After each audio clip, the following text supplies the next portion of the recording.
You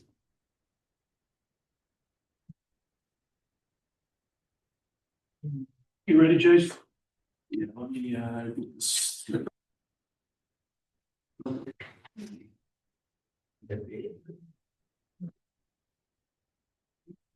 Sorry about the delay. We had an exec session. We're a little late. I'd like to welcome everybody to the September 23rd workshop meeting of the Verona Borough Council. Budget, stand for the Pledge of Allegiance, please. Pledge of allegiance to the flag of the United States of America and to the republic for which it stands, one nation, under God, indivisible, with liberty and justice for all. Roll call, please. Councilman Long. Here. Councilman Jamelis. Present. Online, we have Dr. Carpenter. Yes, I'm present. Councilperson Redzak. Present. President Sukovich. Here.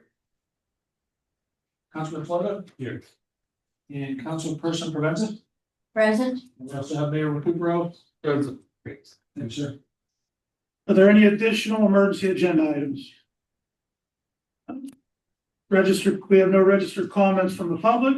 We'll go right to comments from the public. At this time, council will hear comments on public related items. Please approach the podium or raise your virtual hand. Clearly state your name and address. Limit your comment to 3 minutes, please.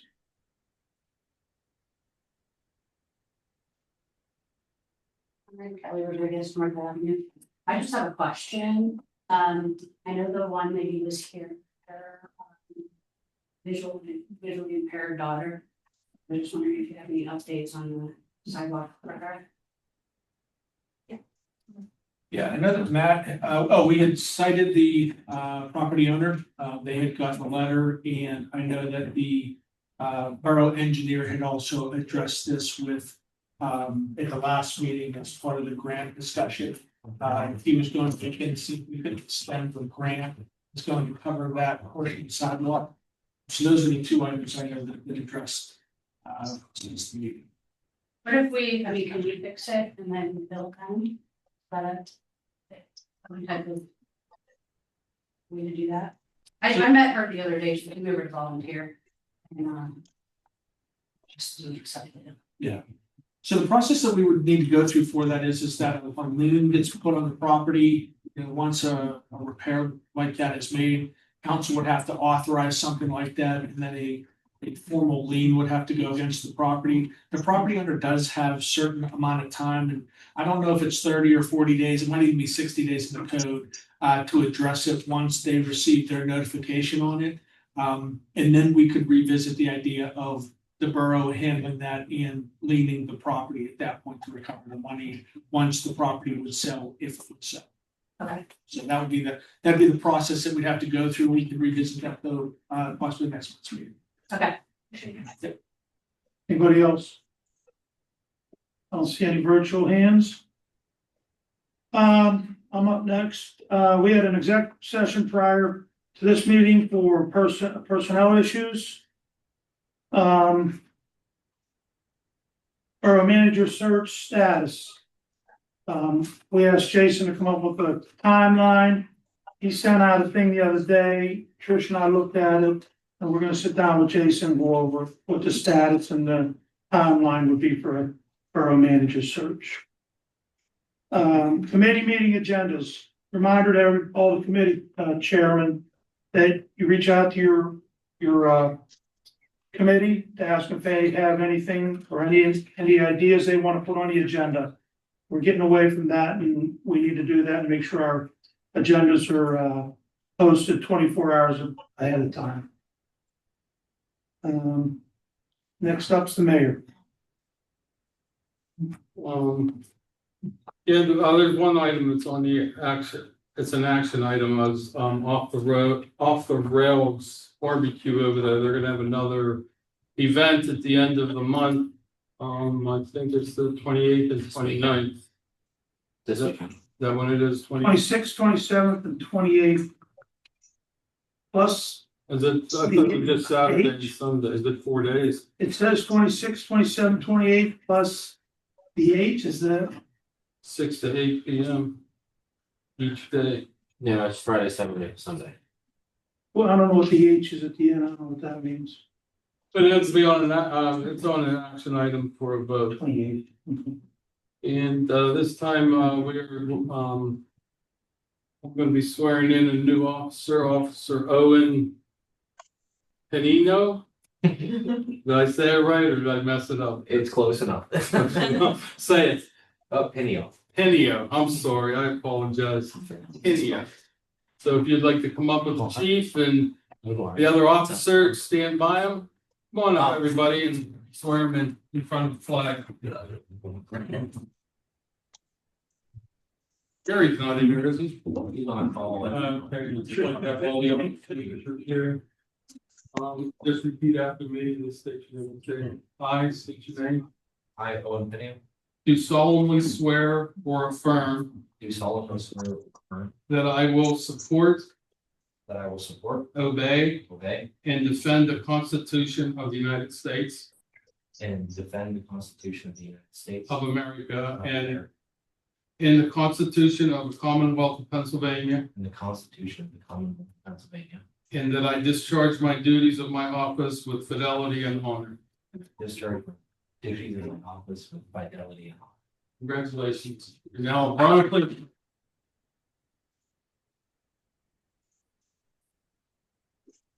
Let's get him to sign it. Congratulations. One more before we. Alright. Yeah, you're perfect. All right, thank you.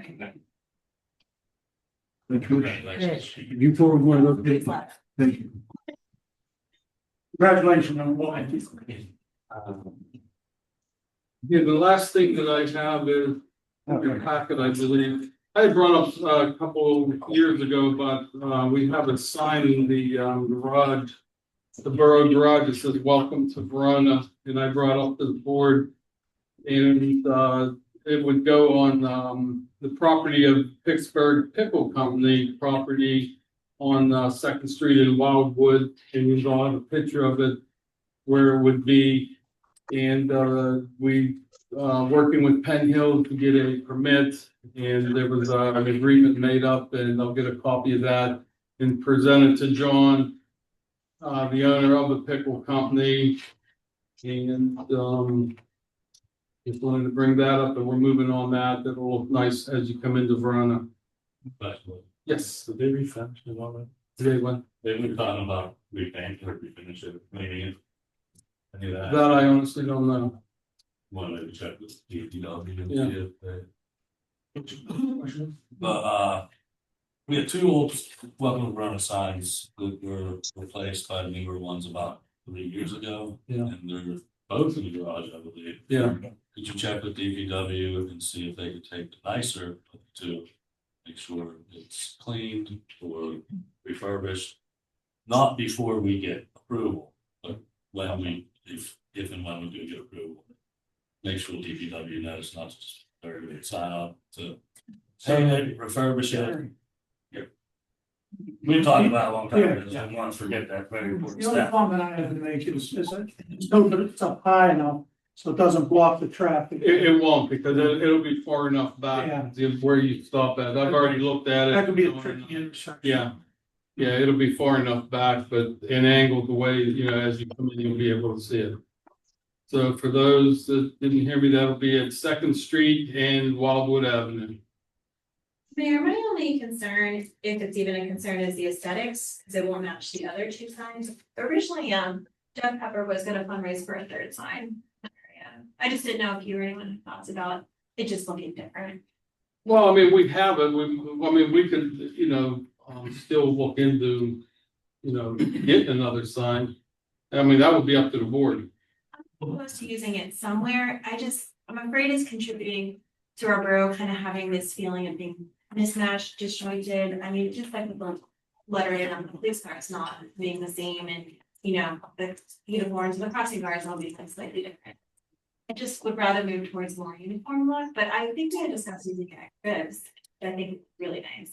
Yeah, we did talk about putting one up, on the fence, is that what you're saying? Yeah, Yeah, I could get a price, from the guy that does all the lettering on the cars and the mural on. but I'm looking at words. I'm just sharing my thoughts about that.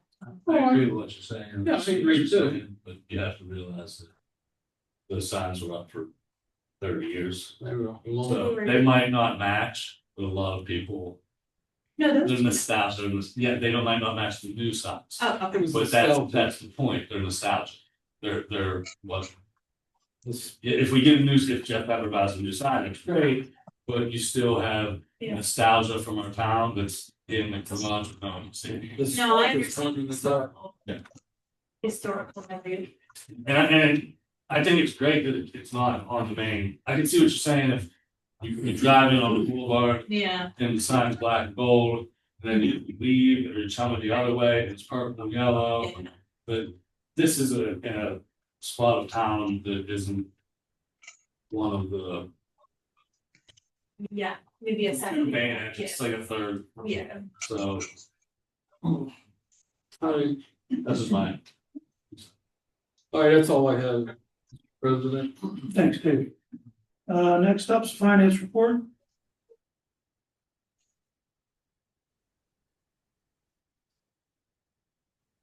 In your packets, I provided you with your monthly financials. You are using these, I'm using these financials to develop a lot of the budget items that I'll be working with and presenting to council here in the next couple of weeks for your draft meeting. I did the, I'm used to having budget workshop meetings and those types of things with council.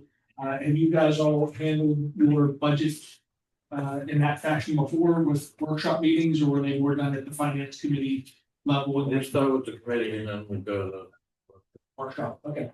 so when you're ready to start talking, let me know. Perfect. But we have been having a special budget meeting in November the last couple of years, the public. Okay. But it's also just been on the same date as the workshop. Gotcha, okay. It's not like an extra. Special meeting. Yeah. Yep, gotcha. Next up would be parks and property, Vince. I have nothing at this time. Very good, thank you. Next up's finance committee, Mr. Long. I don't have anything at this time, so Jason gets with me about the budget. Okay, thank you. Next up, public safety, Dr. Carpenter. Hi, thank you. Greetings from Greece. I'm still here, but I'm leaving tomorrow. Yay. Real quick, with regards to the first thing on my agenda, committee report, really, I just tried to tune in off of a ship in the middle of the ocean. Jason ran the meeting and did a presentation about the rental inspection program. And so, Jason, if you wouldn't mind commenting a little bit on how that meeting went. Sure. Yeah, in that committee, there was a few folks present for that meeting, and we reviewed the current status of the inspection process that we follow right now with the borough, which is rentals are inspected at the time of occupancy change or when the property sells. And what the presentation kind of outlined were some of the benefits of having a more frequent inspection program. The inspections would entail, possibly every 2 years, an inspection would take place, or at the time of the sale, or something along those lines, so that for those folks that are renting properties that have been long renters, their properties may not get rented. In fact, we dealt with a situation over the last 2 weeks where a renter had been in for 5 years and had issues that had developed, and the property would not have been inspected. In fact, if you're in a place right now for 20 years, the only time that your rental unit would be inspected is that first time when you move in.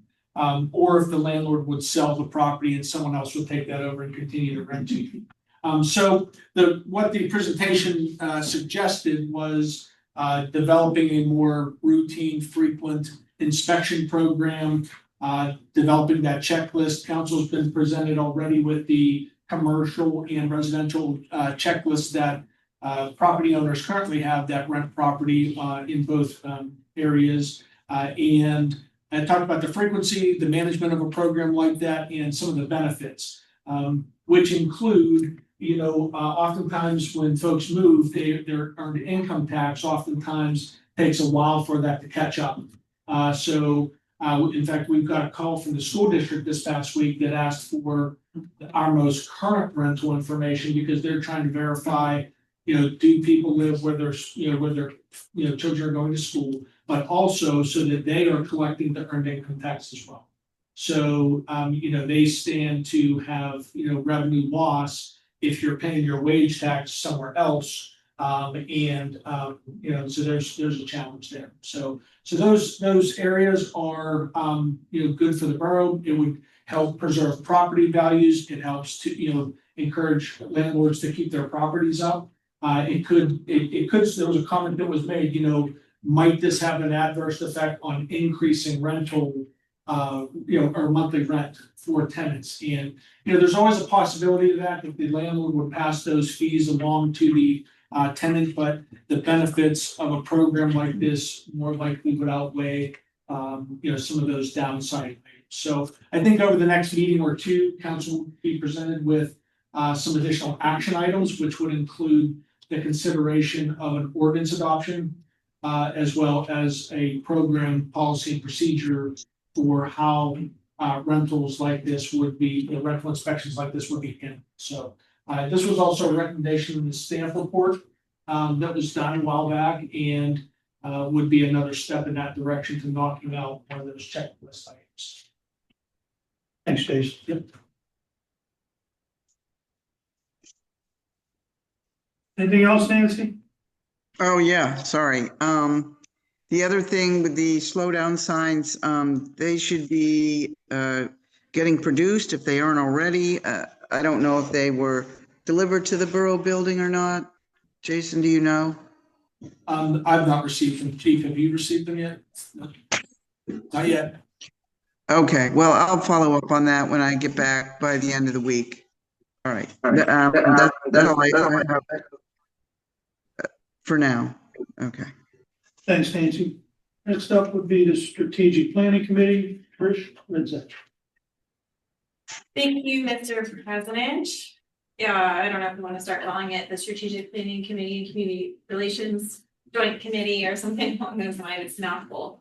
But nevertheless, we did hold our first joint committee meeting last Wednesday, September 17th.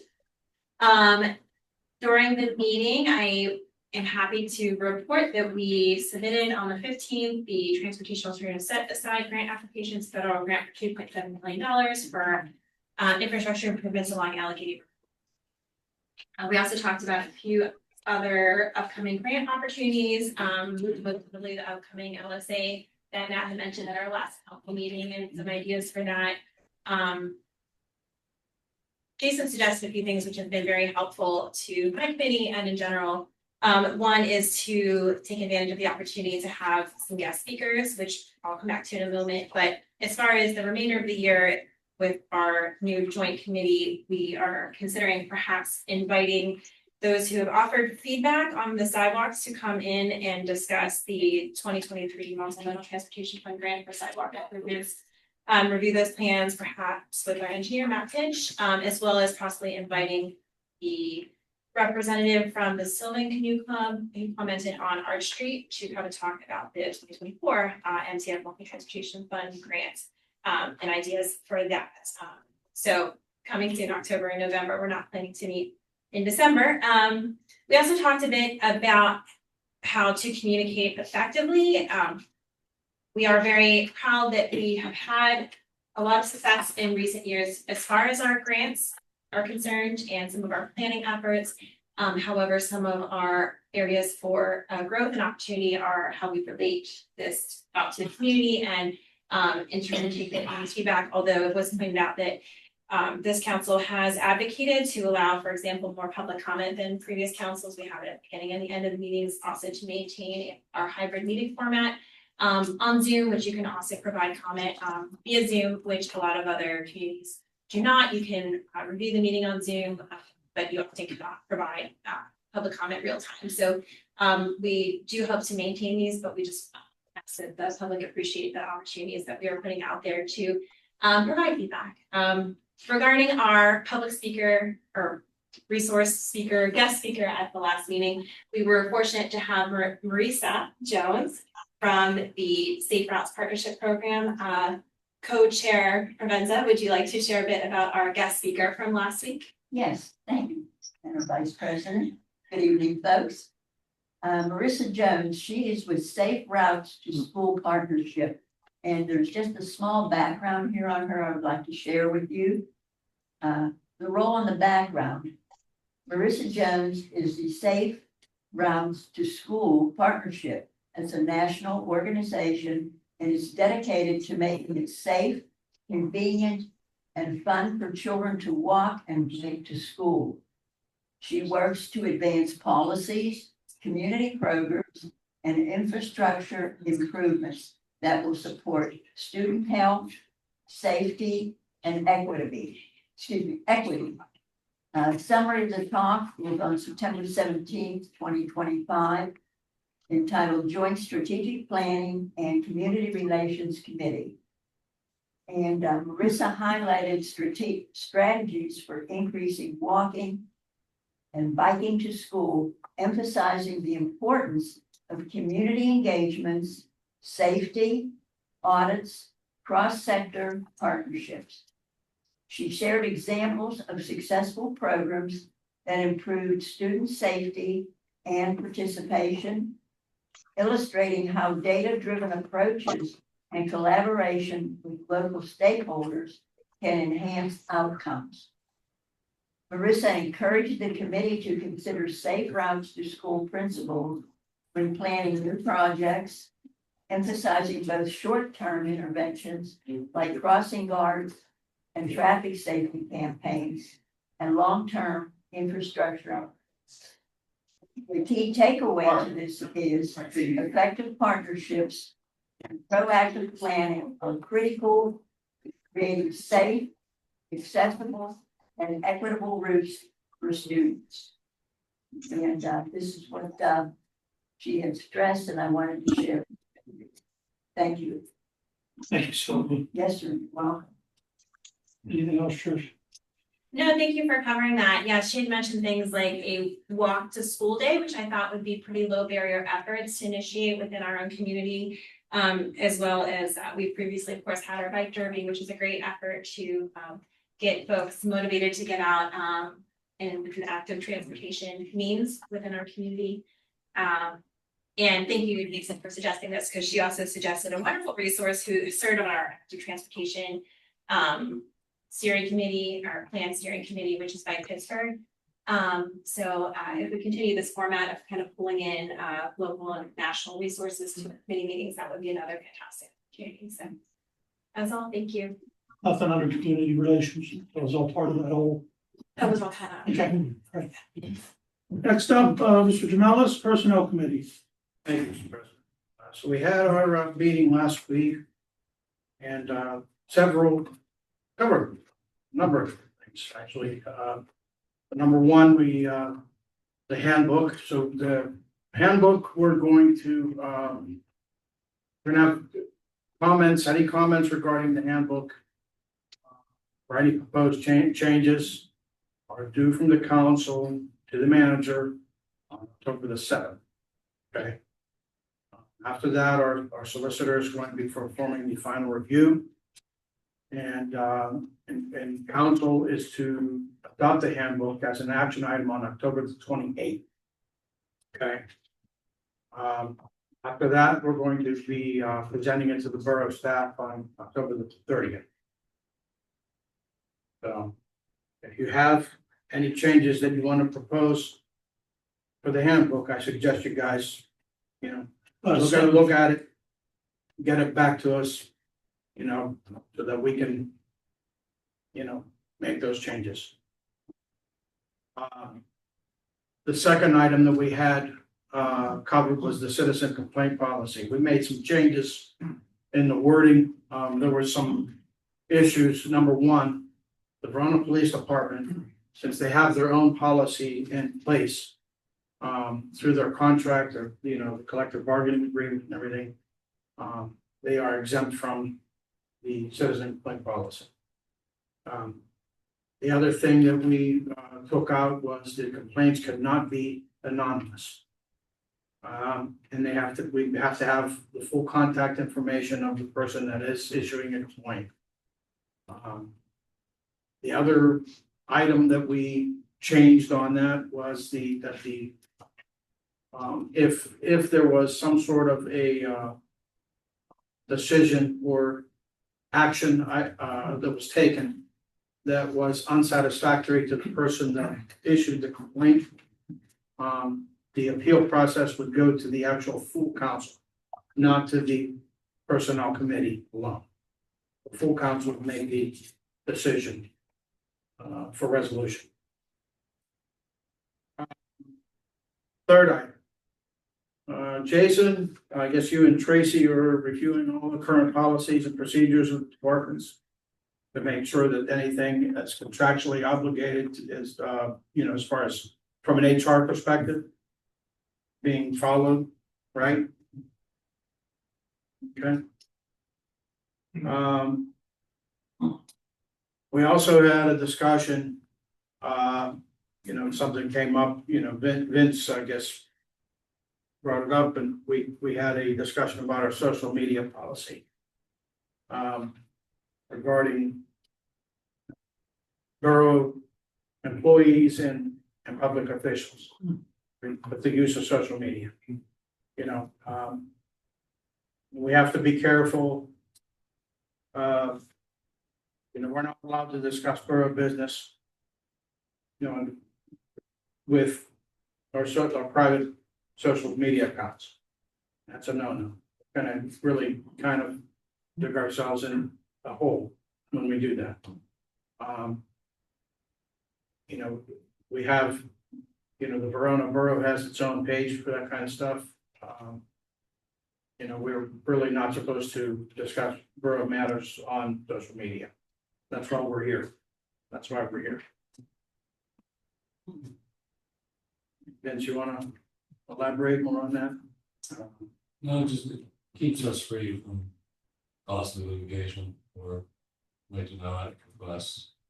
A lot of people don't know that if you comment about their own business on your personal account, your whole social media account, be subject to like know that. So they can, I think a lot of people know that's mine. The social media policy just basically says that you're not allowed to, if you're a borough employee or a borough elected official, you're not allowed to disclose financial information, medical information, things should be Anything on that's social media. Anything that's a sensitive Also, feature.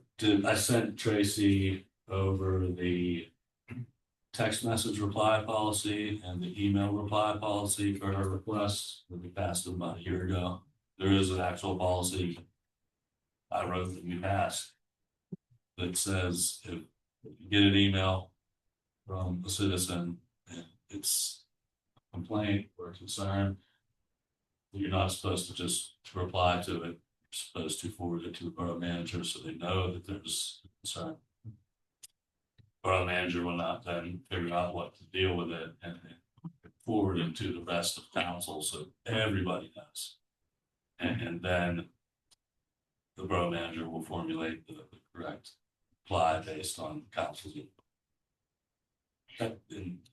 That's the short version, but Tracy should be sending it over to you so you can compile it with all the other policies.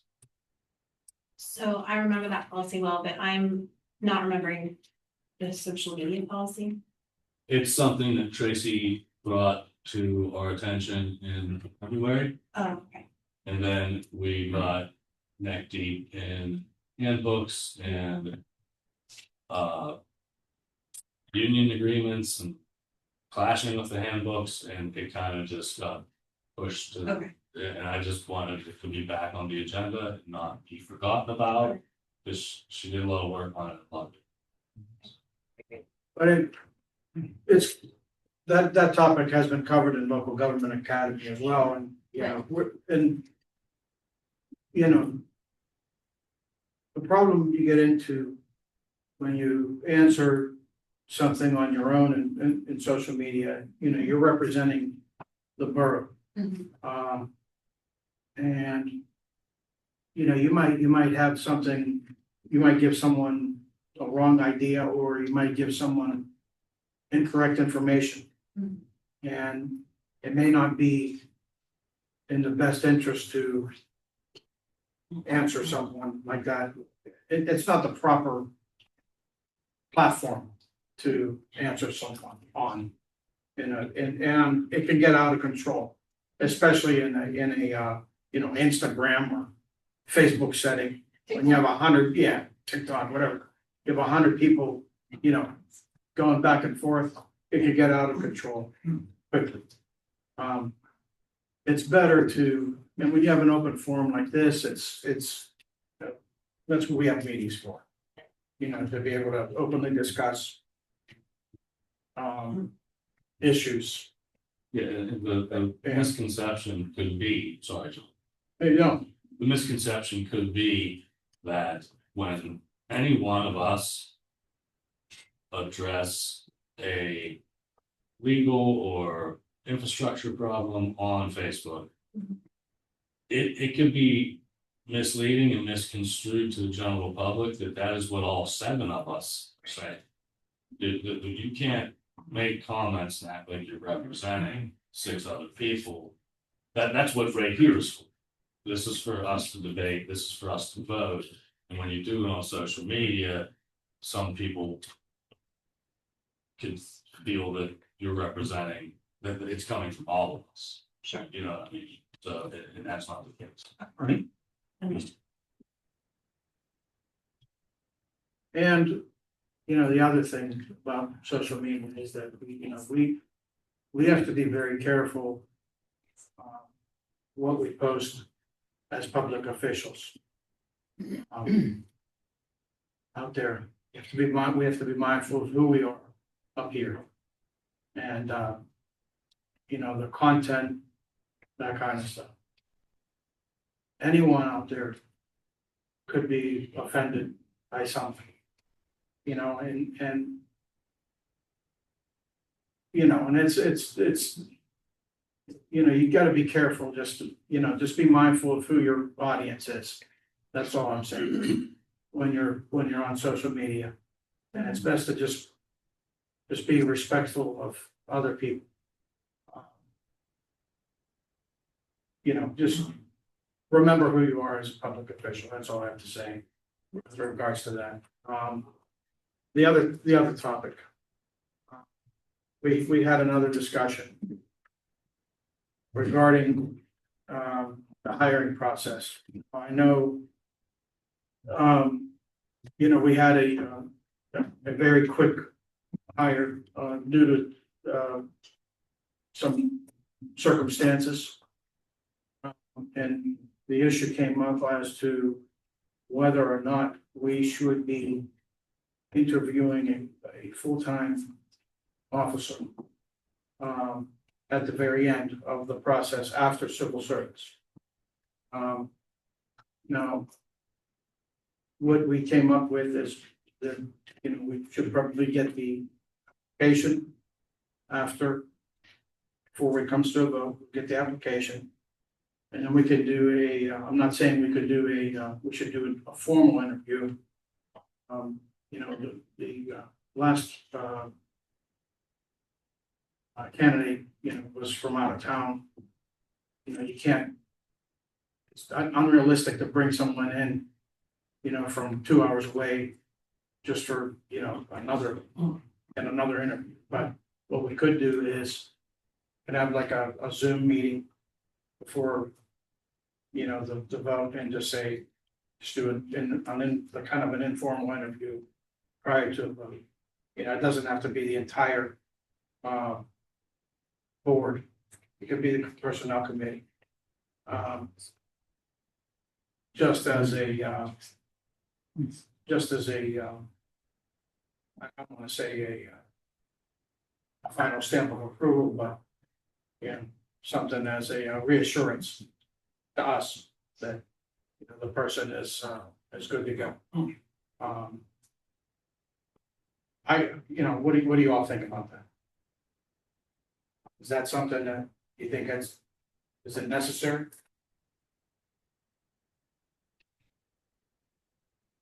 After, I've gone through the process, they've gone through civil service.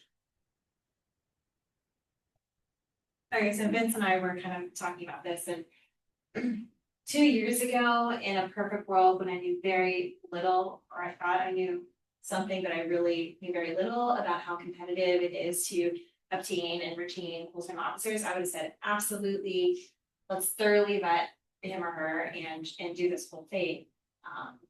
But now I have the lens of if civil service, yeah, exactly, it's time, if civil service is signing off, if our chief is signing off and mayor and so forth, then I trust all of you. And we can't stand to lose a good. No.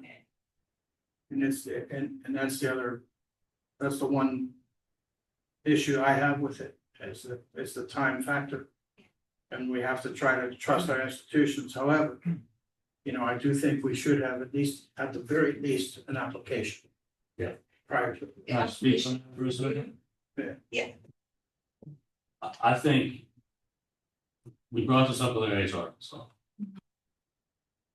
She said that there are a few things that at the very least need to happen. One, whoever we're hiring absolutely has to have their name on the agenda for hire. That was not the case. I didn't know the person's name, I didn't have any paperwork, didn't have an application. Right. And two, legally and consciously, I can't vote yes. Because I didn't see their application. Technically, what if I was related to? I'm not allowed to vote for somebody who I'm related to hire. So when I was a small town, I didn't know I didn't know where this person lived, I didn't know what their name was.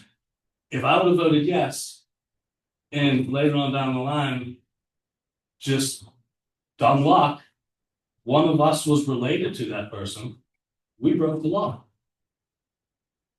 Interesting point. I was wondering, as a compromise moving forward, if we could at least see the application, not necessarily interview. Everybody I've talked to, including our HR consultant, says that absolutely 100% that's that. Okay. And then, yes, with the date, obviously. And I think that the last step interview, the final interview, doesn't have to be mandatory, it doesn't have to be, it could be a Zoom interview, it could be just to see if their personality is good, just if you have reservations. We should have the right, we had people come up here and ask us, townspeople come up and ask us, ask Tom, when are you gonna introduce the new officers to the town? And I agree, but shouldn't they be introduced to the people that are hiring first?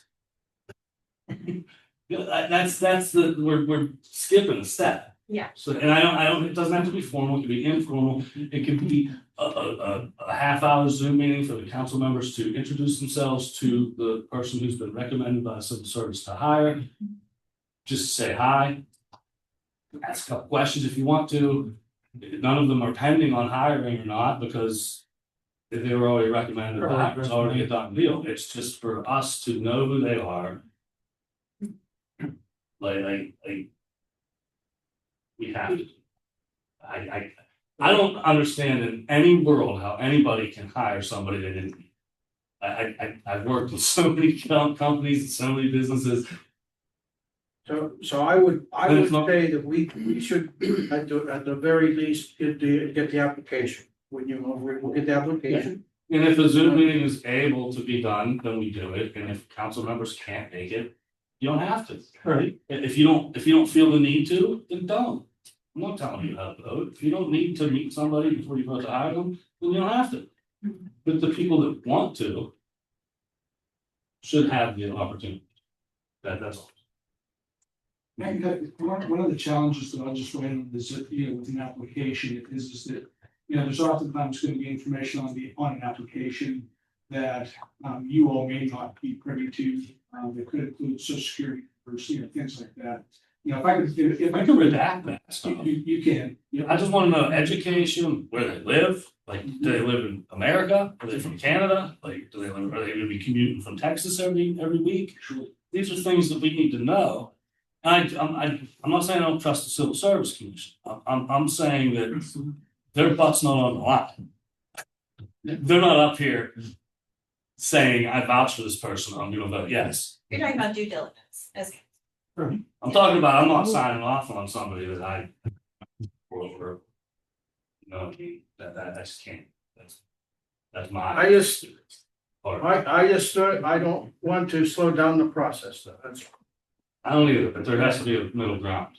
All right, the next person that we do hire, I will make sure you have the applications.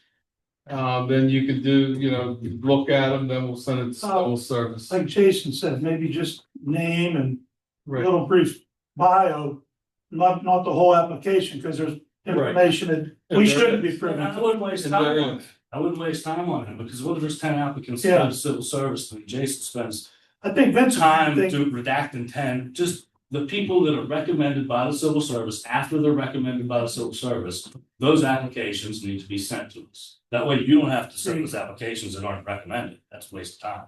agreed. Anything else, John? Yes. The last item I have, it's actually, really, it doesn't have, really anything to do, with the borough, per se, but I just want to have an announcement. So the Greek Church in Oakmont is going to have its second annual blessing of the first responders on November the 9th. And, they've invited all of Verona's first responders. And they're gonna have a prayer and a luncheon afterward on the 9th, so. Invited up. Verona Fire, Verona Police, Lower Valley. do the time. I have a flyer. 10:45 AM. Yeah, there's a very nice ceremony, me, Ray and I went to do. I didn't make it, Oh, you didn't? yeah, we had a couple other guys, Yeah, I know the trunk was up there, yeah. It was very nice. they said it was nice, yeah. That's all I have. Thanks, John. This time I'll take a motion to accept the June 10th business meeting and the June 24th workshop meeting minutes. I'll make that motion. Second. First by Trish, second by Sylvia. Are there any questions? All in favor? I, Opposed? Passed. Action items. Motion to approve the road closure request by Off the Rails for James Street at ARB and James at Wildwood for September 26th, 27th, 28th, 2025 from 6 to 8 each day. I'll make the motion. Motion by John Jamelis, second, second by Trish. Any questions? I just have the same question I always have, can you make sure that Winter's accounting is notified in the street? He usually notifies them, but I don't wanna assume. And it's a shared street, so. And have horses up there. Yes, and I have a question. It's kind of. This is more for Thompson. Or DPW, both. It says, road closure request by Off the Rails for James Street at ARB and James at Wildwood for September 26th to 28th, 2025 from 6 to 8 PM each day. Yes. On the application, it says. Road closure starts September 26th and the ending time is September 28th at 9 PM. September 26th at 6 PM, September 28th at 9 PM. Are we going to be putting the horses up every morning and taking them down every? My day? understanding is it's gonna be closed continuously Long weekend? from 10 because they're gonna have a trailer there for the musicians. That was my question. I didn't know if you were gonna be spending your time moving horses. They're gonna go up Friday and come down Sunday. As long, then definitely make sure Winter knows about it, because that's how they get to the bill. As long as all that's okay, I'm fine. Any other questions? no, good thanks. Yeah, good point. All in favor? I, Opposed? Passed. Next up would be announcements and information. So, Mrs. Penza. Thank you, Mr. President, and good evening again. Newsletter. We're currently working on our winter edition of the Verona newsletter. This edition is going to cover December, January, and February. We are already accepting ads and articles. We'd like to get those in early because of the holidays coming up. So the ads and the articles are due on Saturday, November 1st. And for articles, Donald Worf can be reached at 412-828-3607 or Verona newsletter at gmail.com. And for ads, I can be reached at 412-828-7726. Chamber of Commerce, our next meeting is going to be held on Tuesday, October 21 at 7 p.m. here in the Murrah Building. And our chief is here this evening. Thank you, Chief Tom, for being here. Also, have any comments you would like to share with the Chamber as our president of Chamber? We'll have 3 activities, the first one being October 18th. You should have the application for the next meeting for Railroad Park, 4:30 to 7. Annie back here, thank you, Annie, is putting on, we were off to see the wizard, a Halloween fall themed event for kids. So that should be fun. I can't wait for that. And then trying to get them in chronological order. Trunk or treat for farmers market would be Thursday, October 23rd, 4 to 6. And then finally, our annual Halloween parade will take place Saturday, October 25th, starting at 11 a.m. Go to different businesses. And collecting candy. That's it. So what was the last day of that? October 28th. 25th. Not chamber specific, but people have asked me that we are doing trick or treat Friday, October 31st, to which I said yes. Yes. We always have it on Halloween. Yeah, always on Halloween. I'll make sure I put it on the sign as soon as I go. Oh, I usually put on both signs that trick or treat. And we can get it on the website and Facebook, but Because we give Tom's gonna put email. stuff out, dates like that. Anything else? Okay, everybody got your comments in? Next would be Twin Borough Ministries. And the next community dinner is going to be held tomorrow at Verona Methodist Church from 4:30 to 6:30, and it's going to be hosted by Oakmont Methodist Church. Historical Society meeting is going to be held on Thursday, October 16th, 7 p.m. here in our Borough Building. Guest speaker is going to be Gary Rogers from the Oakmont Historical Society, and he will speak on Prohibition in Oakmont and Verona. That should be quite interesting, and all are welcome. Thank you for doing that, Rhoda. Good comment here from our wonderful man next to me here. Free samples, he said, maybe. Thanks, Jason. And I have 2 recent add-ons that I would like to share with you. On Thursday, October the 9th, State Representative Joe McAndrew and our State Senator Jay Costa are going to be doing and sponsoring a health fair at the Greek Orthodox Church here in Oakmont. And it's at Washington Avenue for those that don't know in Oakmont. It will be from 10 until noon. And they're going to offer a number of things that are helpful for people. They will be giving free flu shots and pneumonia shots. Also, I think you will need your Medicare card for the flu shots and pneumonia shots. So bring your Medicare insurance card with you, they said. They will be doing blood pressure screening. And there will be at least 35 plus exhibitors there. So you get a lot of information there. Usually they have free samples, and they're going to have door prizes and even much more. And if you have any questions about this function, you can check with Mr. McAndrew's office, 412-793-2448. When is that, Sylvia? When is that? When is that, did you say? When? That will be on Thursday, October the 9th. And it's from,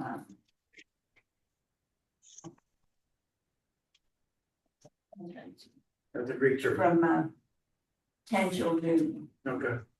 And then on the Saturday, October the 11th, again from 10 till noon, they will be doing a replacement of license plate at 2820 Universal Road near Aldi's up in Penn Hills. It's actually where the Shop and Save has closed down. They're going to use that parking lot.